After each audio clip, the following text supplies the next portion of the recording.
Why does no one remember the moment they first opened their eyes? Your life began on day one, but your brain erased almost all of it. The question is, why? Before the age of 3, you lived an entire life. You heard voices, recognized faces, felt fear, felt comfort. And yet today, you remember almost none of it. And that doesn't feel natural at all. Most people think the answer is simple, because we were babies. But that's only a shallow answer. The truth is far stranger. Because your infant brain wasn't incapable. It was recording everything intensely. So if a baby's brain really records the world, why do almost no traces remain? Were those memories never formed? Or were they formed and then destroyed by something? Scientists call this phenomenon infantile amnesia. But having a name doesn't mean having an explanation. For decades, science knew it happened, but not exactly why. And here's the strange part. Babies really can learn. They recognize patterns, respond to sounds, remember faces, and can even retain certain experiences for a while. Classic psychology experiments showed that even very young infants can learn links between an action and an outcome. So their brains are actively encoding information, not sitting idle. So the problem isn't learning. The problem is durability. A child's brain can learn, but usually can't turn that experience into a stable memory that can be recalled years later. To understand this, we need to enter one of the brain's most important structures, the hippocampus, a deep brain region responsible for turning daily experiences into retrievable memories. When you remember something today, a celebration, a conversation, a specific day, it's the hippocampus that helps store that moment instead of letting it vanish. But in the first years of life, that system is still immature. Key connections between the hippocampus and the cortex are still being built.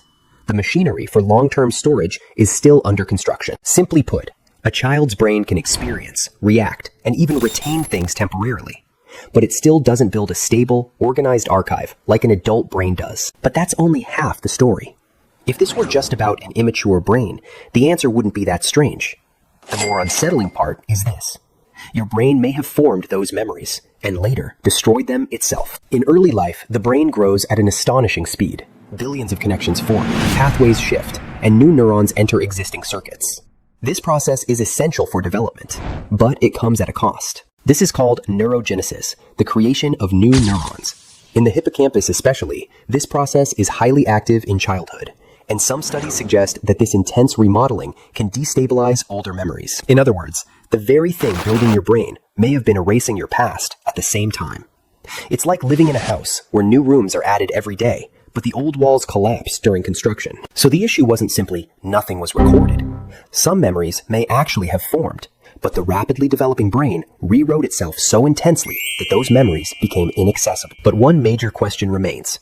If those experiences were encoded, why didn't they remain as personal memories? Why can't you say, I remember it, I was there? Here, something even more fundamental than memory enters the picture, the self. To form a personal memory, experience alone isn't enough. There has to be someone who attributes that experience to themselves. Developmental psychologists argue that before about 18 to 24 months, a child doesn't yet have a stable sense of me in the full sense. There is experience, there is feeling, but the narrator has not fully arrived. That's why the mirror test matters so much. When a child recognizes themselves in the mirror, it isn't just a cute moment. It signals the beginning of a clearer self-awareness. And without self-awareness, memories are more like scattered fragments of sensation and perception, not chapters in a personal story.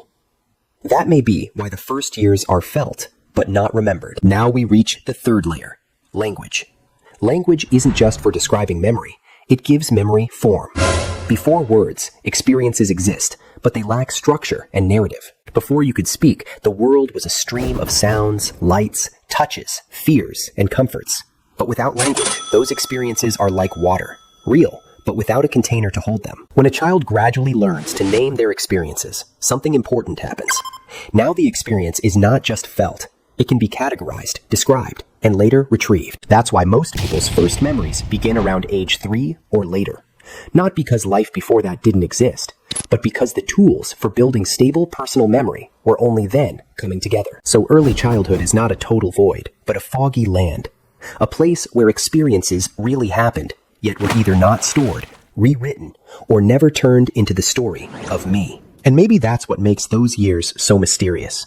You know you were there, but you have no direct window into that world. Only shadows remain. But if you have no clear memories of that time, it doesn't mean those years disappeared. On the contrary, they are still inside you. Just not as story, but as structure. Your attachment style, your response to safety or rejection, your earliest patterns of calming or fearing. Many of these were formed before you could even say a full sentence. In other words, you do not remember your childhood because you yourself were, in part, built out of it. Those years were not mainly preserved as memories. They became part of your system. So maybe the right question isn't, why don't I remember my childhood?